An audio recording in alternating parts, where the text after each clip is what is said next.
Alright, so let's make our way back to Huitberg.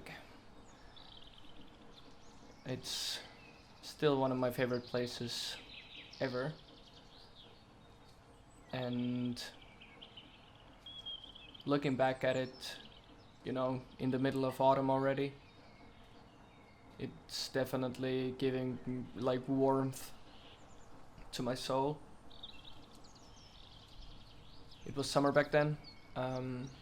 It was really bug free in Huitberg for some reason. I don't really know why, but it definitely put me in the mood to like really dive deep into a painting.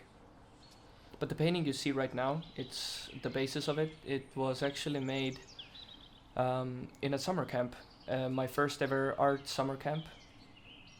It was a really lovely experience, and we made there was these two lovely old ladies who one of them was like really one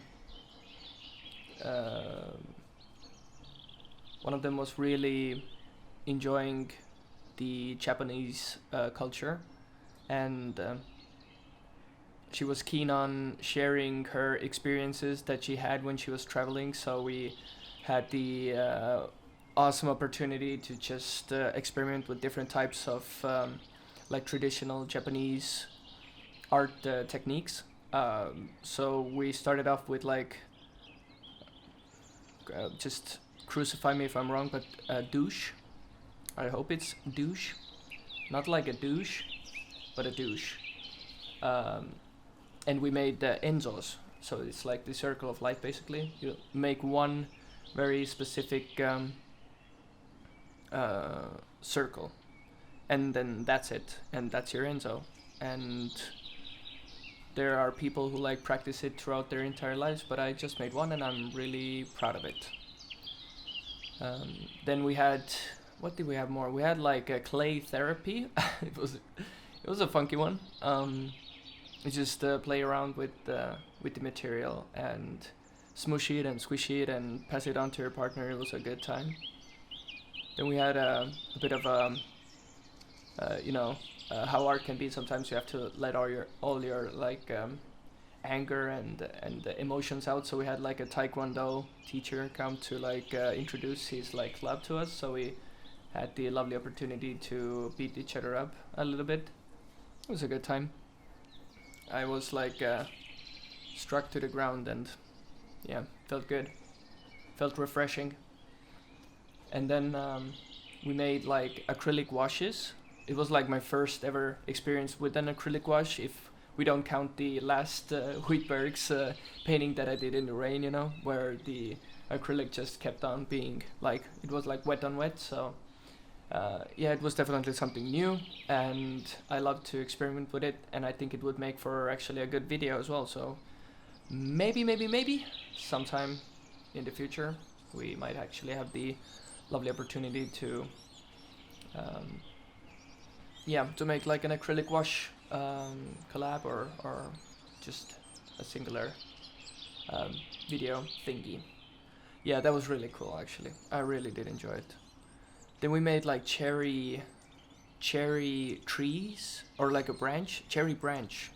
So you had like these lovely lovely leaves on it, lovely flowers, and different types of like detail with it was, yeah, again with douche, and you added some, like, I think it was colored acrylic, like some pink, how cherry blossoms get like pink.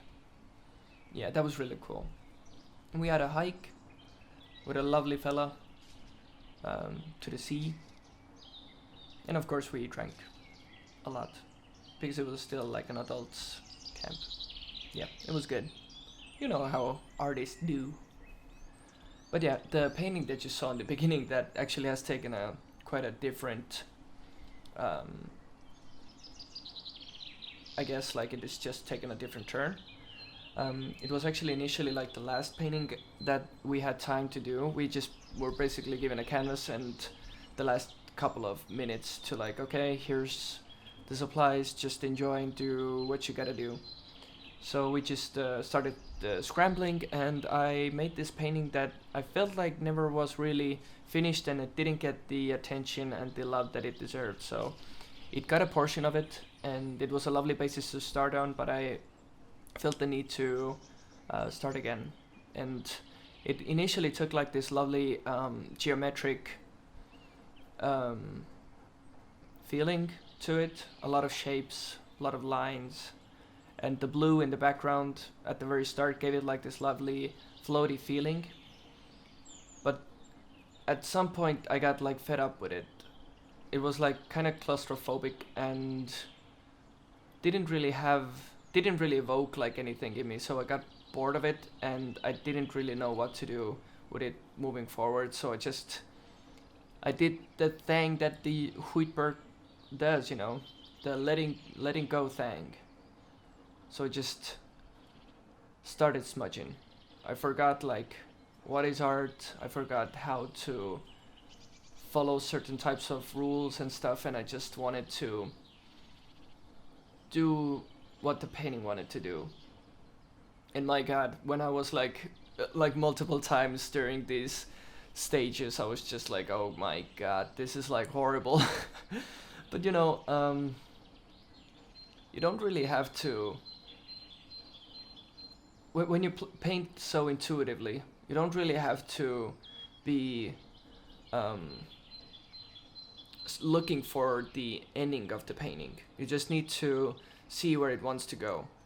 And right over here, I was like, okay, so who the heck knows what to do at this point? I just had this completely full. You can see me dancing there a bit as well. I was like really feeling it right now. So it was like this weird part of the painting where there was a lot of like new elements added and nothing was really like polished. So I was just trying to dance it off, I guess. I was actually really enjoying this part because it was so freeing and so chill. And I actually left for the first day. I just wanted to give it some more space. And as I got back the next day, I felt it was like fitting to start off with a meditation. And there was these two lovely fighter jets flying on top of me at the same time. So there was this lovely sound of nature, and parallelly there was this two like loud ass combat jets just like practicing to kill people. So I wasn't really feeling it. I just put my headphones on and I have like this lovely ambient music that I like to listen to while I'm meditating. So it definitely helped me get back into the groove. And the next day, yeah, I was basically looking at yet again a whole new painting. And for me, I saw like this dragon on the painting. So this face of a dragon with the horns up top and the big nose up front with some mustache and stuff. So I kind of started to follow the way of the dragon here, because I don't know if I've said it before, but I always felt like Huitberg had like this skeleton of a dragon inside it, because there's this certain places where the rock like dives out of the moss, and it definitely looks like a giant snake or something that's like, a dragon. It just felt cooler, I guess, and it felt like more resonating with me when I decided on it being a dragon. And basically, it might be actually an ode to that dragon. I really do feel like this is one of the first paintings that really got me into intuitive painting. I've been doing it ever since. I've actually finished 2 paintings since then, and there's a third one that's like right behind me, and it's really taking like a, how to say, like a new gear. It's starting to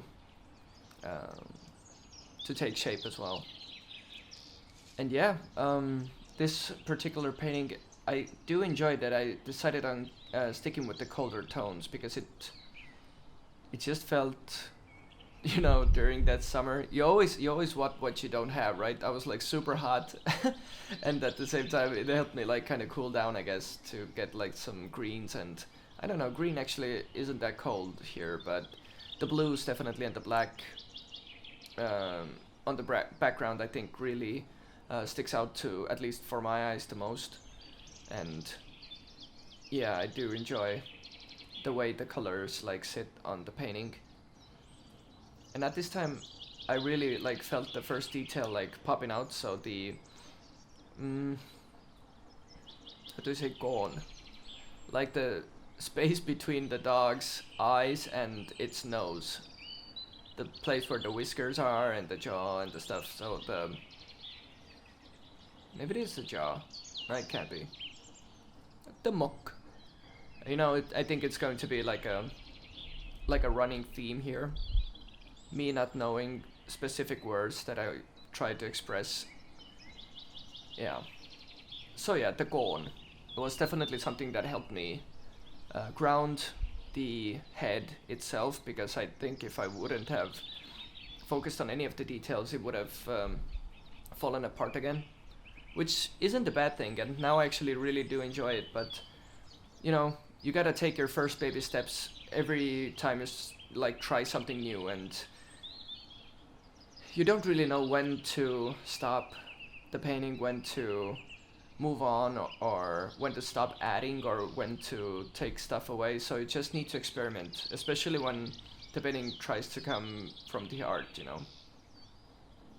So I went into a bit of a strategic shade, and at the same time the light plays like really nicely here as well. So it's kind of a win-win situation.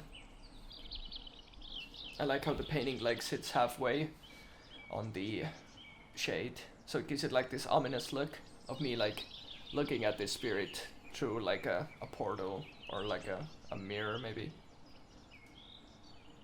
There are a couple of artists who say like every portrait, I don't know if they say like if it's every portrait or every painting is like a is like an auto portrait of the artist. It's like a portrait of the artist. But this one might actually have like a bit of that. I do like enjoy the edginess, and as well as the mysteriousness and stuff. Kind of resonated with me, and I think the painting actually I didn't enjoy it in the beginning at all.